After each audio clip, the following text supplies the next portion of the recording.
everyone and welcome to Coconut TV. Happy Monday. I am so excited. I am doing a special episode today. Actually, I'm here in Los Angeles at Smashbox Studios in Los Angeles. And I'm at a workshop that is called Love and Miracles. And we're going to be watching two different speakers today. Gabrielle Bernstein. She is a #1 best-selling author of the books Add More into Your Life, A Hip Guide to Happiness. She speaks plenty about A Course in Miracles, and I love her. Also here is Mastin Kipp. He's founder of www.dailylove.com, which is a website. All right, everyone, let's check it out. Gary wrote a fabulous book called The Disappearance of the Universe. And if any of you are studying A Course in Miracles and are uncomfortable with the language and feeling like you can't really get past some of the Christic terminology, the book, The Disappearance of the Universe, will greatly serve you. I read the book in one night, and the next morning I woke up and I was reading A Course in Miracles as if it was the newspaper. I mean, it was just so easy for me to read it after I had heard this interpretation. In any case, I interviewed Gary Renard on Hay House Radio, and Gary was talking about how it's as if we're all in a big movie theater, and we're staring at this screen, which is our life, and we're often throwing popcorn at the screen saying, "Don't do that, don't do that." Or we're yelling at the screen saying, "I hate you, I want out of this." Or we want to go up to the screen and pound the screen and punch the screen and go into the screen to make things different. When really all we have to do is walk back to that little projector room and change out the film. And so all of us many of us have been in sort of a hamster wheel of trying to change the screen, punch the screen, bust through the screen. And that really is this repetitive experience of hitting the same motionless experience of one day at a time, hitting the same obstacles, the same problems, getting in the same relationship over and over again. All the stuff that we do that is that hamster wheel of ego, that fear-based place that holds us in those repetitive, negative, fear-based positions. And so what each of us has to do, and hopefully Mastin and I will ignite this in you tonight, is to start to say, okay, well, let me look at this. Let me look at that film that I've been projecting. Let me take a little walk into the back of that film projector room and switch out the film. And the only way that we can begin the process of switching out the film is to recognize that we've been ignoring that the film can be changed. So many of us have been so believing and so in faith that we are never going to lose that weight, that we'll never earn that money, that we'll never have that lover, that we'll never be good enough to ask for more, that we'll never. And we believe that is our reality. The illusory world of fear has become our reality. And if we're here to heighten the energy right now so that we don't all have to shake and freak out, we must all one by one elevate our way of thinking.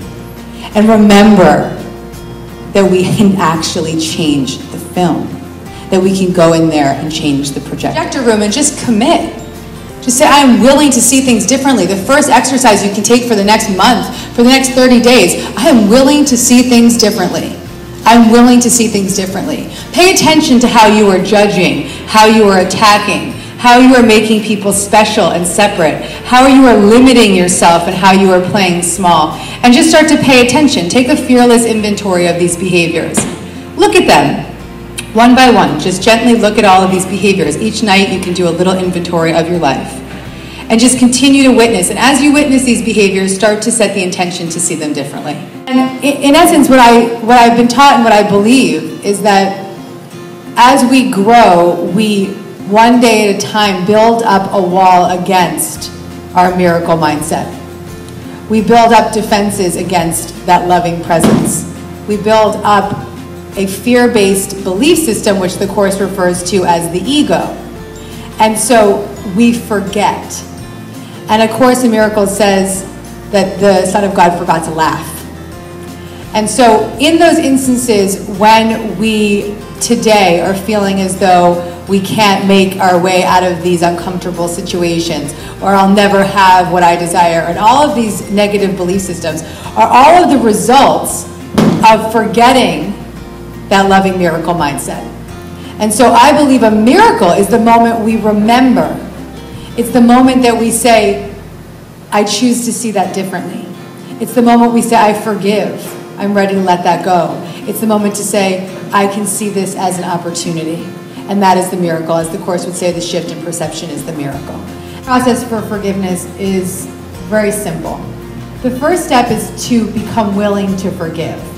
We can walk around saying, I need to forgive that person, I need to forgive that person, but until we really surrender and say, I really want and am willing to forgive this person, I recognize this is a gift that I will bestow upon myself and the world, because I will energetically feel better. I am ready, willing, and able. Show me what you got. And to begin a daily prayer practice of saying, I am willing to forgive, I am willing to forgive, I am willing to forgive. Then the next piece is to see your part in the situation. Because often we say, okay, I'm willing to forgive, but it's really loaded with all this. I'm willing to forgive all the crap you did to me, right? But what about your part?